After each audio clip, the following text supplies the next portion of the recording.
कथा मंजरी के इस पहले एपिसोड में आप सभी का स्वागत है।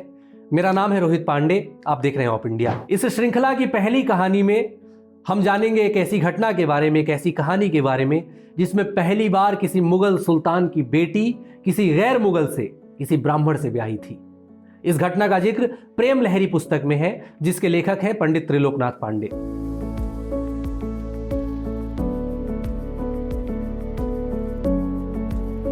तो कहानी कुछ यूं है कि 17वीं शताब्दी का समय था।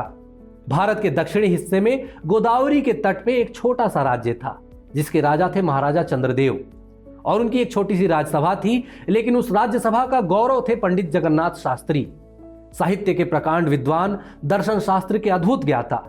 वो राज्य के गौरव इसलिए थे क्योंकि पंडित जगन्नाथ शास्त्री कभी भी किसी से भी शास्त्रार्थ में पराजित नहीं होते थे। न जाने कहां कहां के विद्वान आए और पंडित जगन्नाथ शास्त्री की विद्वता से पराजित होकर चले गए। धीरे धीरे पंडित जगन्नाथ शास्त्री की जो चर्चा है वो पूरे भारत में होने लगी। उस समय दिल्ली पर मुगल सल्तनत शाहजहां का शासन था। जब शाहजहां के कानों में पंडित जगन्नाथ शास्त्री की विद्वता की धुन पहुंची तो शाहजहां को ऐसा लगा कि मुगलिया सल्तनत में कोई ब्राह्मण अपराजेय कैसे हो सकता है। तो शाहजहां ने 40 मौलवियों का एक दल बुलाया, 40 बड़े बड़े विद्वान मौलवियों का दल बुलाया और उन्हें यह कहा कि जाओ और जगन्नाथ शास्त्री को शास्त्रार्थ में पराजित करो और उसकी शिखा काटकर मेरे कदमों में डाल दो। ब्राह्मणों के लिए उस समय अपनी शिखा का बड़ा महत्व हुआ करता था, खासकर विद्वान ब्राह्मणों के लिए। आज भी है। शिखा का महत्व ऐसा है कि आपने सुना होगा चाणक्य ने अपनी शिखा खोल दी थी कि जब तक मैं मगध से धनानंद का शासन समाप्त नहीं कर दूंगा अपनी शिखा नहीं बांधूंगा। तो शिखा का कुछ ऐसा महत्व हुआ करता था और शाहजहां ने तभी बोला था कि जगन्नाथ शास्त्री की शिखा काटकर मेरे कदमों में डालो। मौलवियों का दल शाहजहां का यह आदेश लेकर पंडित जगन्नाथ शास्त्री को पराजित करने गोदावरी के तट पर पहुंच गया। गोदावरी पर सभा सजी। एक तरफ पंडित जगन्नाथ शास्त्री थे, दूसरी तरफ मौलवियों का दल था। शास्त्रार्थ शुरू ही होने वाला था कि मौलवियों के दल ने एक शर्त रखी। शर्त यह रखी कि अगर पंडित जगन्नाथ शास्त्री हार गए तो उनको अपनी शिखा काटकर देनी पड़ेगी। पंडित जी मुस्कुरा उठे, लेकिन उन्होंने ये शर्त स्वीकार कर ली। बदले में पंडित जी ने भी एक शर्त रखी कि अगर आप लोग हार गए तो आपको भी दाढ़ी देनी पड़ेगी, आपकी दाढ़ी उतरवा लूंगा मैं। मौलवियों के अंदर घमंड था कि भाई 40 लोगों का दल है हमारा, ये अकेला ब्राह्मण हमें क्या हराएगा। तो मौलवियों ने भी ये शर्त स्वीकार कर ली। शास्त्रार्थ शुरू हुआ और शास्त्रार्थ क्या था? खेल था। अरबों के पास भला इतनी आध्यात्मिक पूंजी और इतनी दार्शनिक पूंजी कहां कि वो किसी विद्वान ब्राह्मण के सामने टिक भी सके। पंडित जगन्नाथ शास्त्री विजयी हुए और 40 मौलवियों का दल अपनी दाढ़ी कटाकर शाहजहां के पास दिल्ली चला गया। शाहजहां के लिए बहुत बड़ी बेइज्जती की बात थी। लगभग 1-2 महीने बाद महाराज चंद्रदेव की राजसभा में दिल्ली दरबार से शाहजहां का एक प्रतिनिधि आया और ये कहा कि महाराज से निवेदन है कि आपकी दरबार के जो रत्न हैं पंडित जगन्नाथ शास्त्री, इनको दिल्ली भेजा जाए। अब महाराज चंद्रदेव के लिए एकमात्र गर्व की बात तो पंडित जगन्नाथ शास्त्री ही थे। उनके पूरे राज्य के लिए वो गर्व थे। अगर पंडित जगन्नाथ शास्त्री चले जाएंगे तो राज्य का तो गौरव चला गया, लेकिन अगर पंडित जगन्नाथ शास्त्री नहीं जाएंगे तो मुगलिया सल्तनत वहां पर खड़ी थी अपनी सेना के साथ, राज्य पर अटैक होता। पंडित जगन्नाथ शास्त्री ने समझाया कि महाराज कोई बात नहीं, दिल्ली ही तो है, जाने दीजिए, बीच बीच में मैं आता रहूंगा। और भारी मन के साथ महाराज चंद्रदेव ने पंडित जगन्नाथ शास्त्री को विदा किया। पंडित जगन्नाथ शास्त्री दिल्ली गए। शाहजहां ने उन्हें नया नाम दिया पंडित राज। पंडित जगन्नाथ शास्त्री अब पंडित राज जगन्नाथ शास्त्री हो गए। दिल्ली में शाहजहां उनके अद्भुत काव्य कला का दीवाना हो गया। शाहजहां का जो बड़ा बेटा था दारा शिकोह ने पंडित जगन्नाथ शास्त्री को अपना गुरु बना लिया। इसलिए आपने ध्यान दिया होगा कि पूरा जो मुगल वंश है, मुगल वंश में दारा शिकोह आपको सबसे अधिक लिबरल दिखेगा। दारा शिकोह ने सिर्रे अकबर के नाम से उपनिषदों का फारसी अनुवाद भी किया था और दारा शिकोह को आमतौर पर लिबरल मुस्लिम माना जाता था क्योंकि उसके गुरु थे पंडित जगन्नाथ शास्त्री। मुगल दरबार में अब पंडित राज के अलंकृत संस्कृत छंद गूंजने लगे। उनकी काव्य शक्ति विरोधियों के मुंह से भी वाह वाह की ध्वनि निकलवा देती थी। तो एक दिन ऐसे ही पंडित राज के एक छंद से प्रभावित होकर शाहजहां ने कहा कि पंडित जी आज कुछ मांग लीजिए, आप कुछ मांगते नहीं है मुझसे। पंडित राज ने शाहजहां की तरफ देखा और कहा कि महाराज मैं मांग तो लूंगा, आप दे नहीं पाएंगे।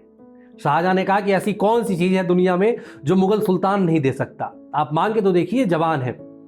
अब जब जवान दे दी शाहजहां ने तो पंडित राज ने आंख उठाकर देखा। उस समय झरोखा हुआ करता था दरबार में, जो भी दरबार में राजसभा में कुछ लोग बैठते थे, ऊपर झरोखा होता था जहां से रानियां जो है मुगलों की रानियां, मुगलों की बेटियां दरबार का कामकाज देखती थी। पंडित राज ने आंख उठाकर दरबार के उस झरोखे की तरफ देखा। झरोखे में दूर खड़ी एक सुंदरी मुस्कुरा रही थी जो शाहजहां की बेटी थी, लवंगी और पंडित राज की नजरें मिली। पंडित राज ने आंखों ही आंखों में पूछा कि मांग लूं? लवंगी ने बोला कि मांग लो पंडित राज, तुम्हारी हूं मैं। पंडित राज ने शाहजहां से बोला कि नयाचे गजालिम नवा वजीराजम नवित्य सुचित्तम मदीयन कदाचित इयम सुअस्तनी मस्तकन्यस्त कुंभा लवंगी कुरंगी दृगंगी करोतु। इसका हिंदी अर्थ मैं आपको बता देता हूं।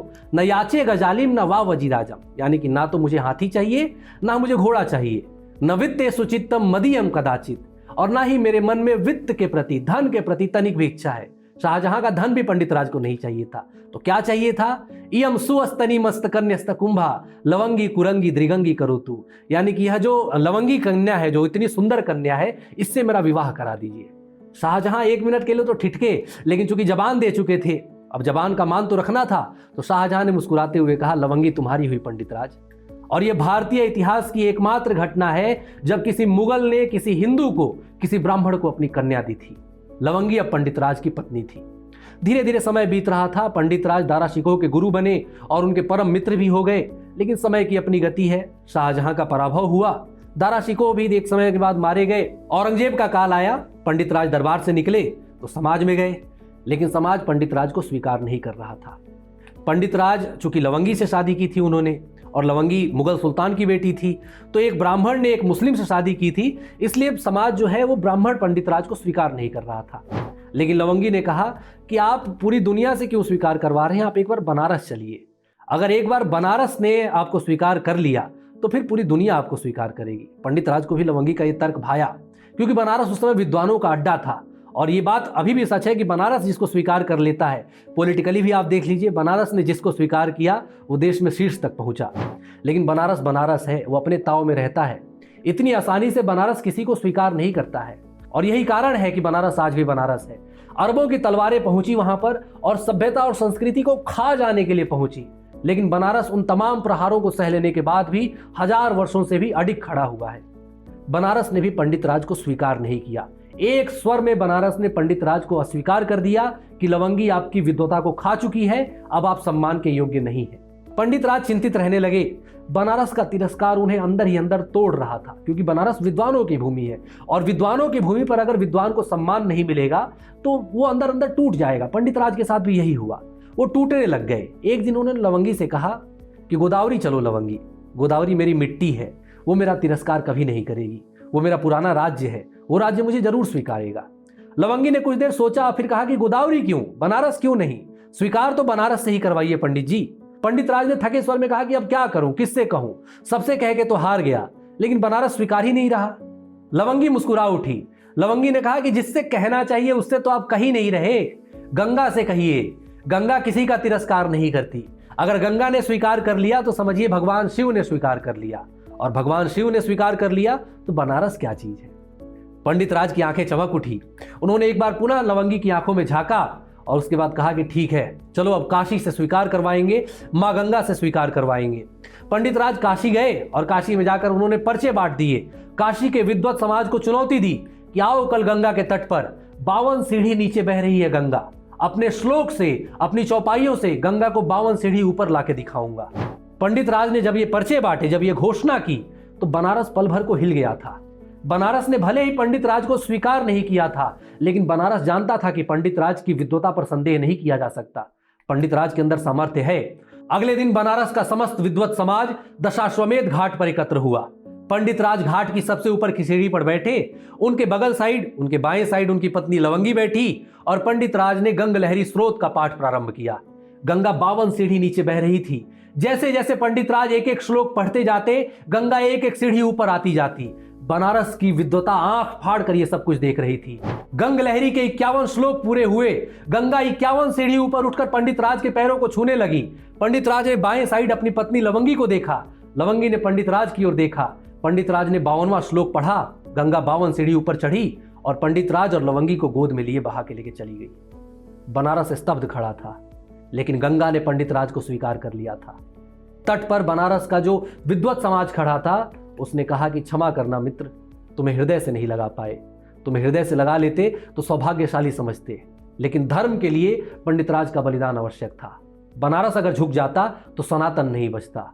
इसलिए युगों बीत गए, बनारस भी है, सनातन भी है, गंगा भी है, और उसकी लहरों में पंडित राज भी है।